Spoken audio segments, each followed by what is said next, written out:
একটা নতুন খবর, সেটি হচ্ছে নির্বাচনে কোনো জোট গঠন করবে না জামাত। ডাক্তার শফিকুর রহমান। সবার ধারণা ছিল যে জামাতের নেতৃত্বে এই যে এখন যে আন্দোলন করছে 8টা দল, তারা এবং আরো কিছু রাজনৈতিক দল মিলে জোট করবে, কিন্তু এখন জোট করবে না। এটা কি কারণে? জামাতকে মানে বোঝা খুব কঠিন। জামাত এমন কিছু কৌশল নেয়, হয়তো সেই কৌশলের ভুল আছে, কিন্তু কোনো কোনো ক্ষেত্রে তারা খুব সফল হয়। যেমন সাম্প্রতিক সময় তারা যেভাবে রাজনীতিতে টিকে ছিল এবং তারপরে বিশ্ববিদ্যালয়গুলোতে তাদের যে জয়, এটা নিঃসন্দেহে তাদের একটা কৌশলের মানে সফলতা। সামনের নির্বাচনে এই কৌশলটা কেন? এটা হইতে পারে যে তারা 300 আসনেই নির্বাচন করবে, সেই 300 আসনে একক নির্বাচন করে যতগুলো আসন পায়, আর যেখানে পাবে না সেগুলো তারা তাদের সাংগঠনিক শক্তি দেখাতে পারবে, সেখানে তাদের ভোটের সংখ্যাটা দেখাতে পারবে। তাহলে হয়তো সেই ভোটের সংখ্যার ভিত্তিতে উচ্চ কক্ষে পিআর সেখানে হয়তো ভালো অবস্থা করতে পারবে। এরকম নানান হিসাব নিকাশ আছে। কিন্তু আমার যেটা মনে হয়, জোট না করলেও একটা সমঝোতা হয়তো করতে পারে। কোনো কোনো আসনে দেখা গেল যে বিএনপির মতন 237টা আসন, জামাত হয়তো 200 আসনে নির্বাচন করে 100টা আসনে সমমনা যে রাজনৈতিক দলগুলো আছে তাদেরকে ছাড় দিল। যেমন ইসলামী আন্দোলনকে 50টা দিল, অন্যান্য অংশকে কাউকে 10টা 20টা, এ অনুযায়ী সেই জায়গায় জামাত কোনো প্রার্থী দিল না, তার প্রতীকও থাকলো না, কিন্তু সেখানকার নেতা কর্মীরা হয়তো সেই দলকে জেতানোর জন্য প্রাণপণ চেষ্টা করবে।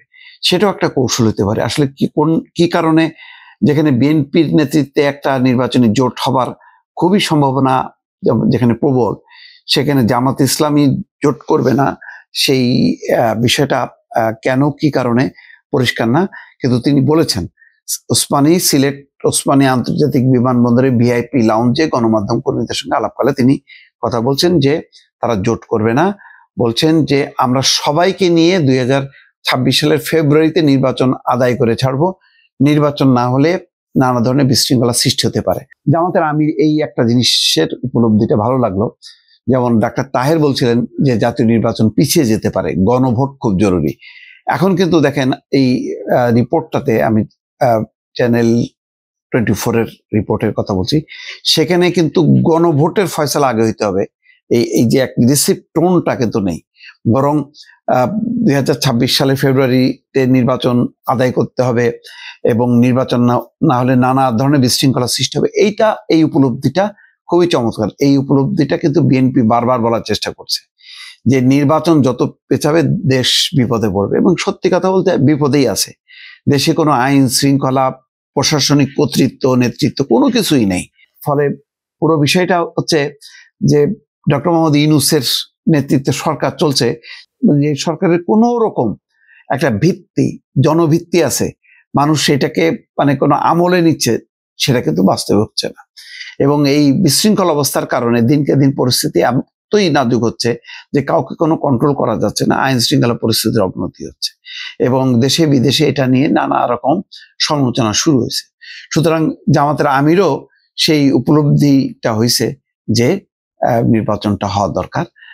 এটা খুব চমৎকার যে বিএনপি যেখানে এখন ফুল সুইংয়ে নির্বাচনের মাঠে নেমে পড়লো, সেখানে নির্বাচন নিয়ে জামাত যদি কথা না বলে তাহলে তারা বিপদে পড়বে। যদিও আমি জানি যে সবাই জানে যে জামাত কিন্তু বহু আগে তাদের প্রার্থী তালিকা প্রকাশ করে তারা তাদের বিভিন্ন নির্বাচনী টিম মানে দৌড়ঝাঁপ করছে।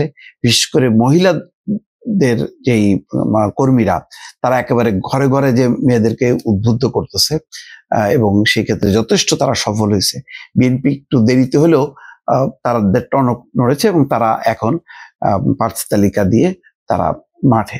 মোট কথা, এখন আর জাতীয় নির্বাচনের আগে অন্য কোনো ভোট টোট এই বিষয়গুলি এখন অপ্রাসঙ্গিক হয়ে যাচ্ছে। এটা হচ্ছে বাস্তবতা।